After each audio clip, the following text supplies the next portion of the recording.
नमस्कार किसान साथियों। आज की वीडियो में हम जानने वाले हैं, जब हमारी गेहूं की फसल लगभग 50 दिन के आसपास की हो जाती है तो हमें गेहूं में कौन कौन से ज़रूरी काम करने चाहिए।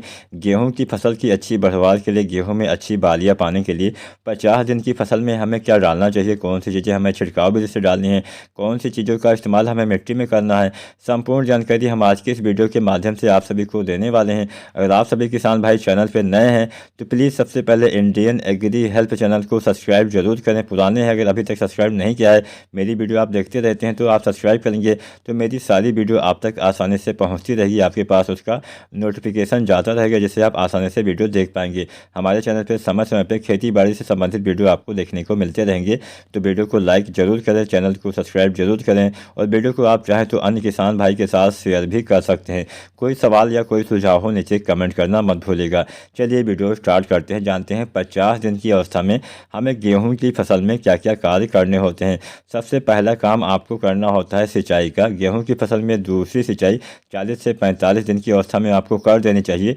सिंचाई काफ़ी अहम होती है, बिना पानी के, बिना सिंचाई के कभी भी आप गेहूं में या फिर किसी भी फसल में अच्छा उत्पादन नहीं ले पाएंगे। तो अगर आप चाहते हैं गेहूं में अच्छा उत्पादन मिल सके तो समय समय पे उचित मात्रा में सिंचाई भी करते रहना होता है।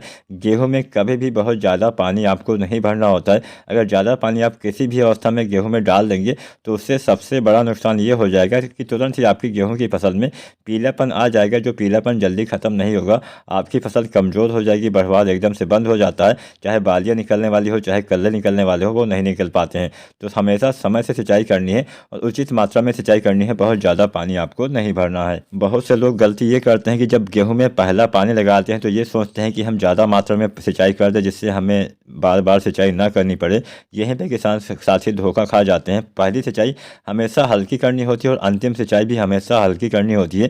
पहला पानी ज़्यादा लगा देंगे तो उससे नुकसान ये होगा कि पौधे में पीलापन आ जाएगा, पौधे में ज़्यादा कल्ले नहीं आएंगे, फुटाव नहीं होगा, जड़ों का विकास रुक जाएगा, पौधे में एकदम से मतलब जो ग्रोथ होती है, जो पौधे की बढ़वार होती है, एकदम से रुक जाती है, पीलापन आ जाता है, जिससे आपको अच्छा उत्पादन बाद में नहीं मिल पाएगा। और मान लीजिए अंतिम सिंचाई जब आप करते हैं तब आप ज़्यादा पानी लगा देते हैं तो उस समय अगर आप ज़्यादा पानी लगाएंगे तो आपकी फसल की जो बालियाँ होती है उस समय निकल जाती हैं, जिससे आपके पौधे पे तनाव आ जाता है, भार आ जाता है। और ऐसी अवस्था में, ऐसी कंडीशन में थोड़ी सी भी हवा चलती है तो आपकी फसलें गिर जाती है और फसल गिर जाती है तो हमें काफ़ी ज़्यादा नुकसान हो जाता है। तो इसलिए हमेशा समय से उचित मात्रा में सिंचाई करनी है। पहली और अंतिम सिंचाई हल्की करनी होती है, लेकिन ऐसा नहीं कि बीच में आपको ज़्यादा पानी भरना होता है। बीच में भी आपको फसल की आवश्यकता अनुसार ही सिंचाई करनी चाहिए। अगर आपकी मिट्टी थोड़ा सा हल्की मिट्टी है तो थोड़ा सा ज़्यादा पानी भी होगा तो सूख जाएगा, लेकिन जहाँ पे भारी मिट्टी होती है वहाँ पे सर्दियों के टाइम पे पानी जल्दी सूखता है नहीं, तो वहाँ पे आपको अपने हिसाब से सिंचाई करनी है, ज़्यादा पानी मत भर दिएगा।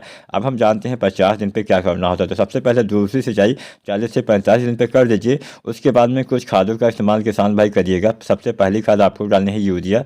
नाइट्रोजन की पूर्ति के बिना कभी भी आप गेहूँ में अच्छा पैदावार नहीं ले पाएंगे।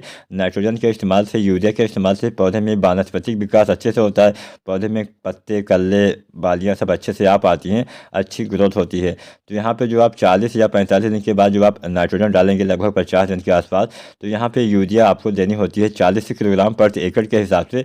इतनी मात्रा 1 एकड़ खेत के लिए किसान भाई पर्याप्त होती है। वैसे पहले पानी पे भी आपको 40 किलोग्राम यूरिया डालनी होती है। पहले पानी पे जब आप 40 केजी यूरिया डालते हैं तो उसके साथ में सल्फर, सागरिका, जिंक भी आप डालेंगे तो अच्छा लाभ मिलता है।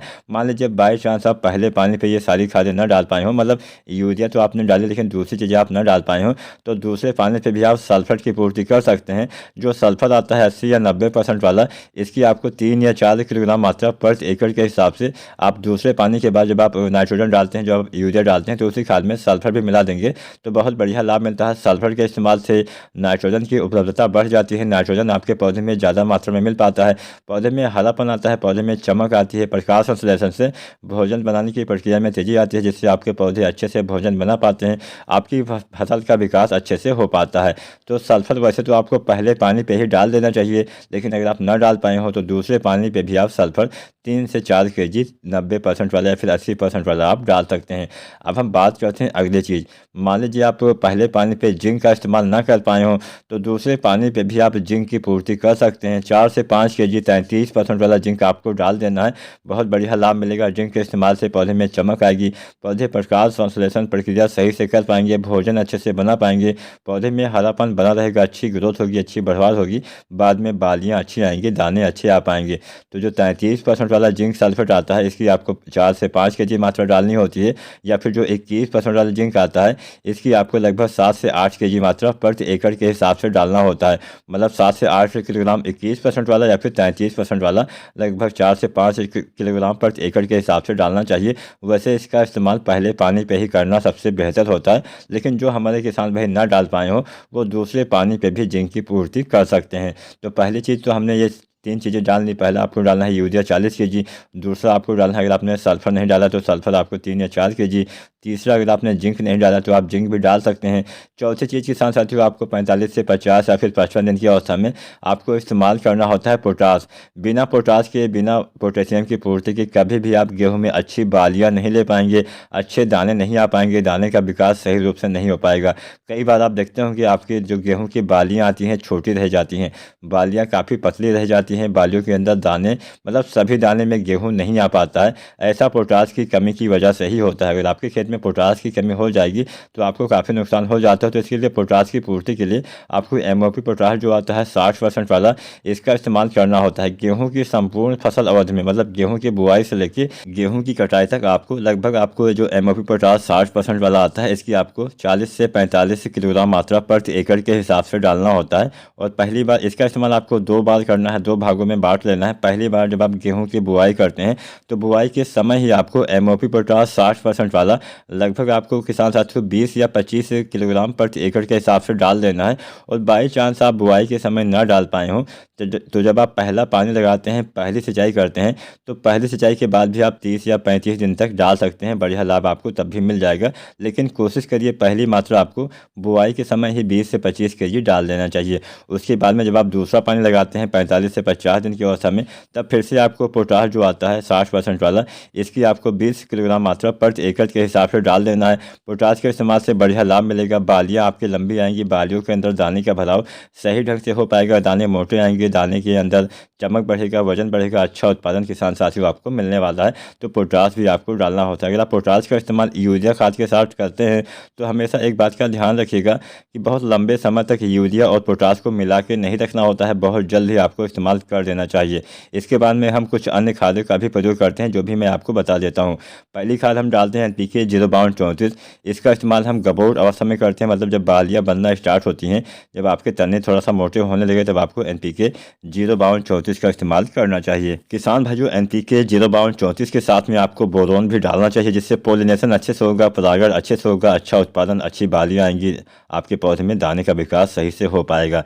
तो जो NPK आता है 05234 इसकी आपको 1 से लेकर 1.5 किलोग्राम मात्रा प्रति एकड़ के हिसाब से डालना है। जबकि जो बोरोन आता है, बोरोन जो 20% वाला आता है, इसकी आपको 100 ग्राम मात्रा प्रति एकड़ के हिसाब से गबोट अवस्था में डालना होता है। गबोट अवस्था मतलब बालियाँ निकलने से पहले वाली अवस्था। जब बालियाँ तने के अंदर आना स्टार्ट हो जाती है तब डालेंगे तो बहुत बढ़िया लाभ दिखाई दे जाएगा, आपकी बालियाँ अच्छी आएंगी, बालियों का विकास अच्छे से होगा, जिससे आपको अच्छा और ज़्यादा उत्पादन मिल पाएगा। अगर आज की वीडियो पसंद आई हो लाइक करें, कोई सवाल कोई सुझाव हो नीचे कमेंट करना मत भूलिएगा। वीडियो देखने के लिए बहुत बहुत धन्यवाद।